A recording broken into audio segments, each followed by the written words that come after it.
Hai there, apa kabar? How are you? Kali ini aku mau kembali mereview novel. Dan novelnya tuh novel fantasi.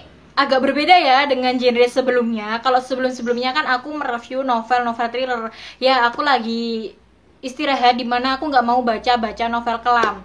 Novelnya adalah An Ember in the Ashes-nya Sabaa Tahir.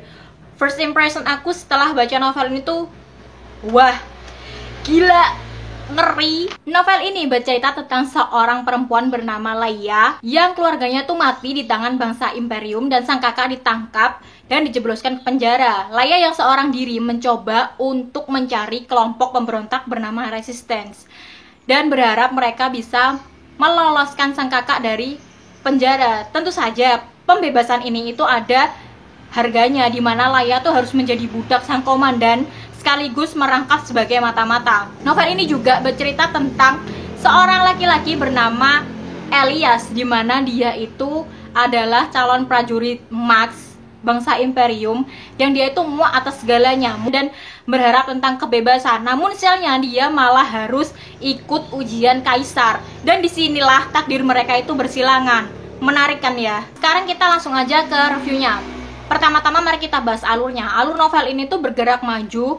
Di awal-awal sih lambat. Kenapa? Karena si penulis Mbak Sabaa harus menceritakan kisah Laia, menceritakan kisah Elias sendiri-sendiri, dan itu tuh buat aku kayak sempet males buat bacanya. Akhirnya buku ini aku taruh dan ya udah aku tinggal gitu aja, dan akhirnya aku baca lagi karena di seperempat ceritanya setelah Laia itu masuk ke dalam Black Cliff, sesudah ia menjadi budak itu ceritanya itu alurnya tuh berubah jadi cepet banget, dan di situ tuh banyak banget action, adegan-adegan action menegangkan, pembunuhan yang membuat aku tuh kayak tercengang sekaligus kayak gak bisa berhenti buat membacanya. Narasinya sendiri novel ini tuh pakai narasi orang pertama. Di per babnya itu dibagi menjadi bab Elias dan juga Laia, dimana di bab Elias ini menceritakan Elias dengan segala kejadian, segala hal yang ia rasakan, dan Laia segala hiruk pikuk dan segala hal yang ia rasakan. Dan itu membuatku merasa kalau karakternya itu menjadi lebih hidup, menjadi lebih berwarna karena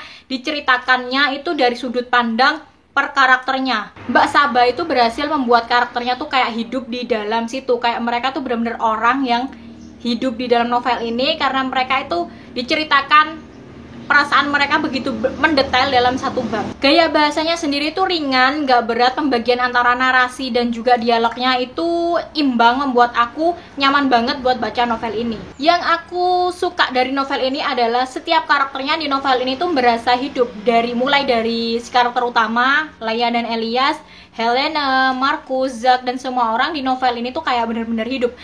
Cara Mbak Sabaa Tahir menceritakannya itu menurutku bagus banget dan kuat banget. Apalagi dia itu juga konsisten dalam menceritakan si karakter-karakternya. Terus aku juga tersihir dengan dunia yang ia buat, di mana bangsa Imperium itu memperbudak bangsa Scholar dengan begitu kejamnya, dengan aksi-aksi action dan adegan-adegan yang sedikit